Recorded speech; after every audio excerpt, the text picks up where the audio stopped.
Today's book is 16 Accords of Madness, Volume 12, Malacath's Tale.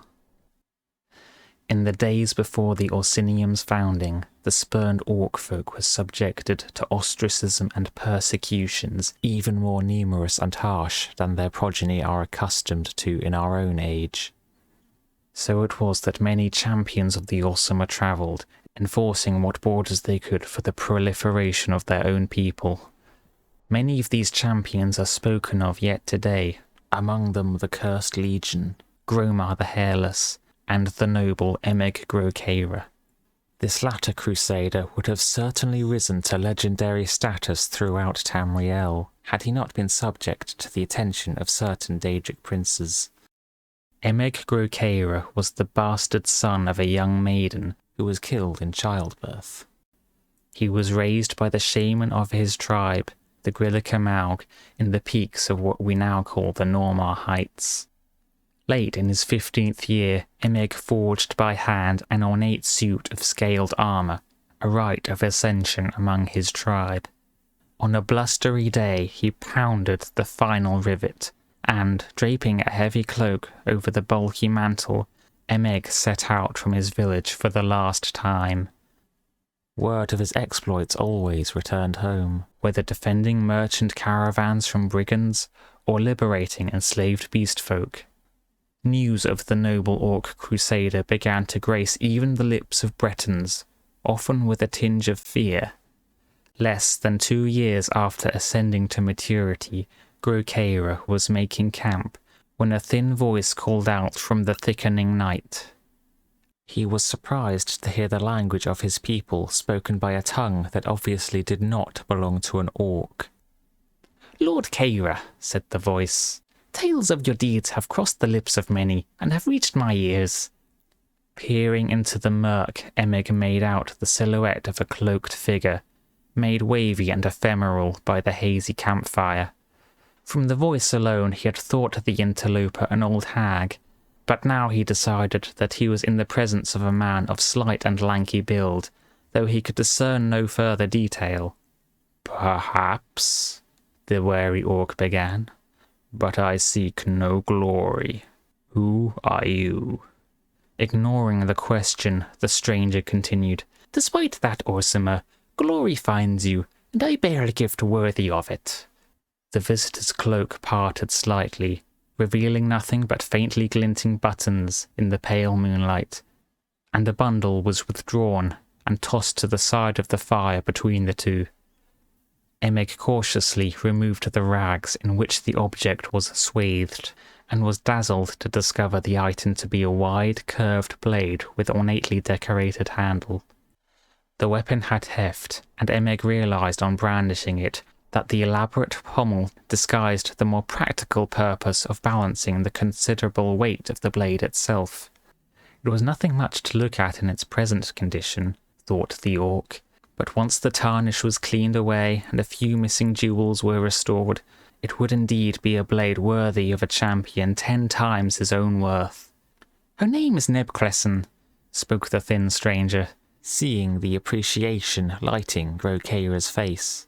"I got her for a horse in a secret in warmer climes, but in my old age I'd be lucky to even lift such a weapon. It's only proper that I pass her on to one such as yourself. To possess her is to change your life, forever." Overcoming his initial infatuation with the arc of honed steel, Emeg turned his attention back to the visitor. "Your words are fine, old man," Emeg said, not masking his suspicion. "But I'm no fool. You traded for this blade once, and you'll trade for it again tonight. What is it that you want?" The stranger's shoulders slumped, and Emeg was glad to have unveiled the true purpose of this twilight visit. He sat with him a while, eventually offering a stack of furs, warm food, and a handful of coins in exchange for the exotic weapon. By morning the stranger was gone. In the week following Emeg's encounter with the stranger, Nebcresson had not left its scabbard. He had encountered no enemy in the woods, and his meals consisted of fowl and small game caught with bow and arrow. The peace suited him fine, but on the 7th morning, While fog still crept between the low-hanging boughs, Emeg's ears pricked up at the telltale crunch of a nearby footfall in the dense snow and forest debris. Emeg's nostrils flared, but he was upwind. Being unable to see or smell his guest, and knowing that the breeze carried his scent in that direction, Emeg's guard was up, and he cautiously drew Neb Crescent from its sheath. Emeg himself was not entirely sure of all that happened next. The first moment of conscious memory in Emeg Grokeira's mind after drawing Neb Crescent was the image of the curved blade sweeping through the air in front of him, splattering blood over the virginal powder coating the forest floor.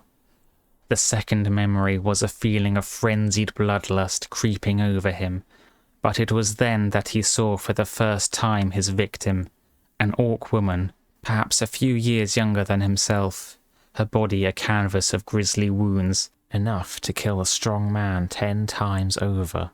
Emeg's disgust overwhelmed the madness that had overtaken him, and with all of his will enlisted, he released Neb Crescent from his grip and let the blade sail.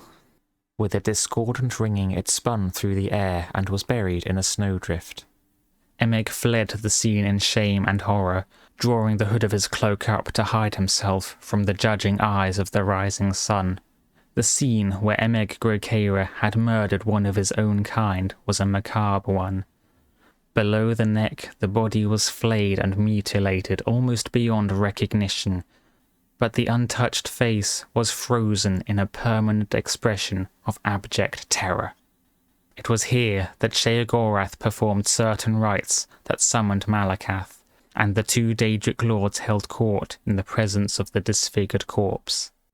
"Why show me this mad one?" began Malacath, once he recovered from his initial wordless outrage. "Do you take such pleasure in watching me grieve the murder of my children?" His guttural voice rumbled, and the patron of the Orisma looked down upon his counterpart with accusing eyes. "By birth she was yours, brother outcast," began Sheogorath, solemn in aspect and demeanour. "But she was a daughter of mine by her own habits. My mourning here is no less than your own. My outrage no less great." "I am not so sure," grumbled Malacath. "But rest assured vengeance for this crime is mine to reap. I expect no contest from you. Stand aside." As the fearsome prince began to push past him, Lord Sheogorath spoke again. "I have no intention of standing between you and vengeance. In fact, I mean to help you. I have servants in this wilderness, and can tell you just where to find our mutual foe. I ask only that you use a weapon of my choosing. Wound the criminal with my blade and banish him to my plane, where I can exact my own punishment. The rights of honor killing here belong to you." With that, Malacath agreed, took the wide blade from Sheogorath, and was gone. Malacath materialized in the path of the murderer, the cloaked figure obscured through a blizzard haze. Bellowing a curse so foul as to wilt the surrounding trees, the blade was drawn, and Malacath crossed the distance more quickly than a wild fox. Frothing with rage, he swung the blade in a smooth arc, which lopped the head of his foe cleanly off. Then he plunged the blade up to its hilt in his chest, choking off the spurts of blood into a steady, growing stain of red bubbling from beneath the scaled armour and heavy cloak. Panting from the unexpected immediacy and fury of his own kill, Malacath rested on a knee as the body before him collapsed heavily backwards, and the head landed roughly upon a broad flat stone. The next sound broke the silence like a bolt. I'm sorry," sputtered the voice of Emeg Grokeira. Malacath's eyes went wide as he looked upon the severed head, seeping blood from its wound, but somehow kept alive. Its eyes wavered about wildly, trying to focus on the aspect of Malacath before it. The once proud eyes of the champion were choked with tears of grief, pain, and confused recognition. To his horror, Malacath recognized only now that the man he had killed was not only one of his Orisma children, but very literally a son he had blessed an Orc maiden with years hence.